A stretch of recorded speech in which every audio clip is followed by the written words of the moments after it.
Hello ចាជំរាបសួរចាខ្ញុំមកដល់ទៀតហើយថ្ងៃនេះខ្ញុំនឹងធ្វើបុកមួយជូរជាមួយ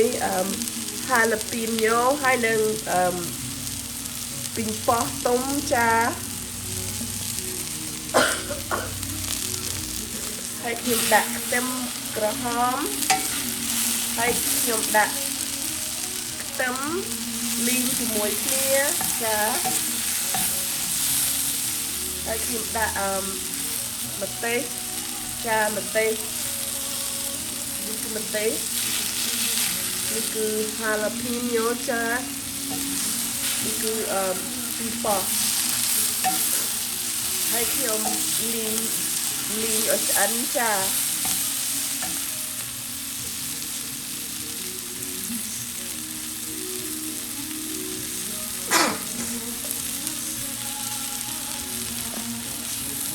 ហើយខ្ញុំដាក់ខ្លាញ់ olive oil បន្តិចដែរចាកុំឲ្យឆ្លក់ព្រោះខ្ញុំឆ្លក់នេះលីងទៅឆ្លក់ម្ទេសហើយចា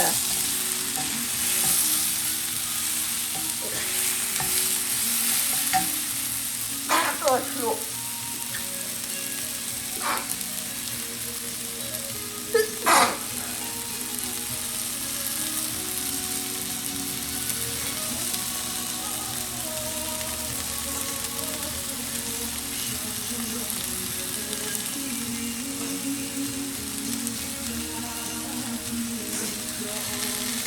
ហើយខ្ញុំនឹងដាក់ស្ករមួយកូនស្លាបព្រាបាយចាខ្ញុំដាក់ប៊ីចេង1កូនស្លាបព្រាបាយហើយខ្ញុំនឹងដាក់អំពិលបុកចា1កូនស្លាបព្រាបាយ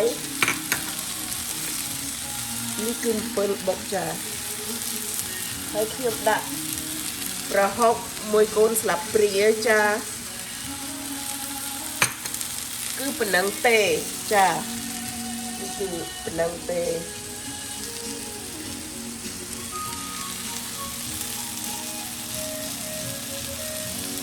អូយលក់នៅបងប្អូនហើយពេលធ្វើចាស់ដើមមិនស្រួលទេគឺស្គប់ខ្លាំងមែនទេត្រូវតែប្រយ័ត្នដាក់ខ្លាញ់កុំឲ្យឆ្លក់នេះខ្លាញ់ចា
អូឆ្លក់មែនទេបងប្អូនឥ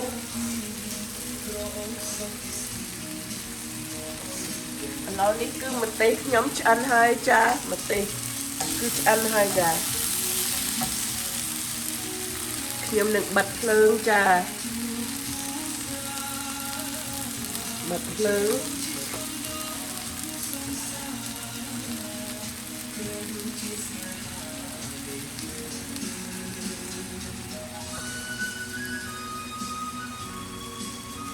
ខ្ញុំបិទភ្លើងហើយចា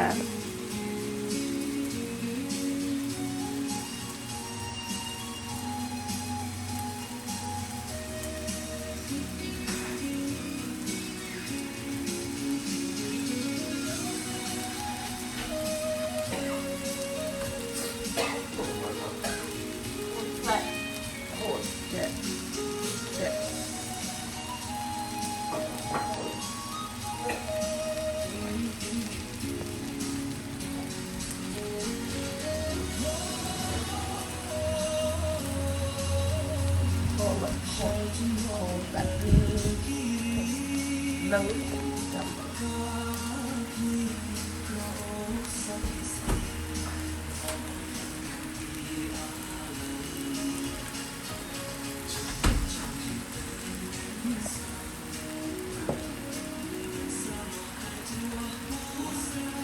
ok ហើយខ្ញុំនឹងបុកចាខ្ញុំនឹងបុក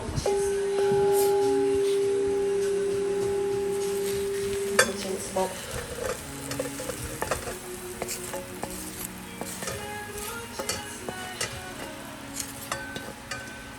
បុក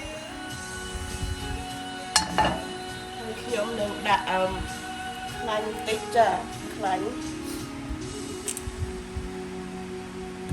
បន្តិចចាបើអីឆ្នាក់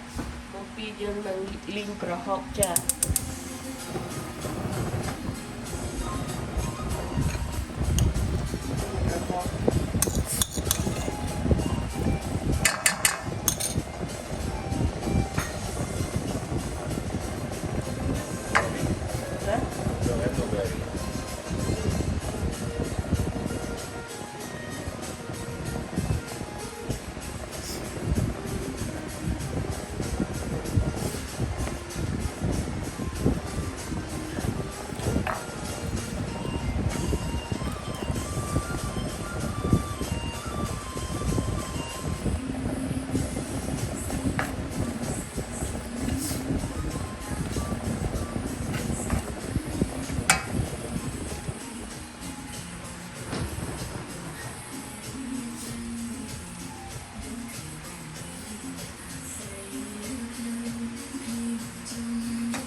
ឆ្លក់បងប្អូនអើយតែមិនប្រយ័ត្នទេគឺឆ្លក់ខ្លាំងណាស់ខ្ញុំនឹងលីងប្រហុក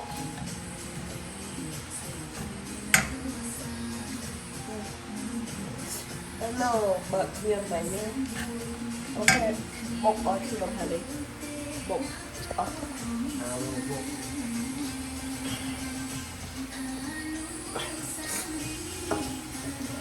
ឥឡូវនេះបុកចាគឺបុក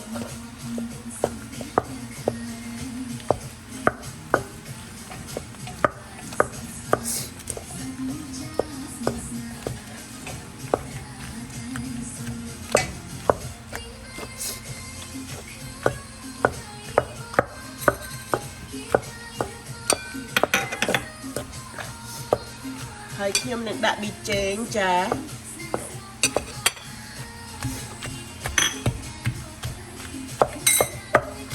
ខ្ញុំនឹងដាក់ស្ករចាស្ករ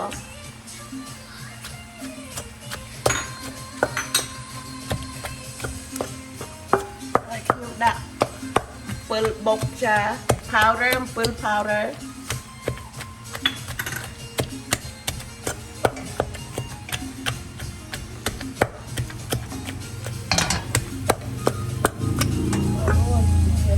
នេះគឺហើយប្រហុកចាប្រហុកហើយអ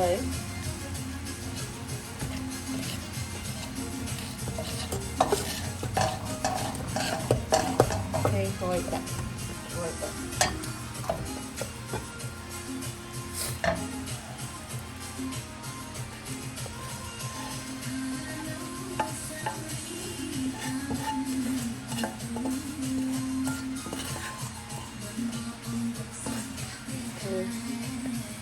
ចា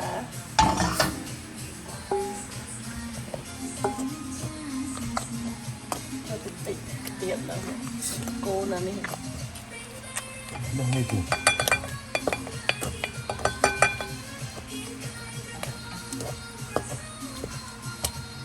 េះมันดูมากเลย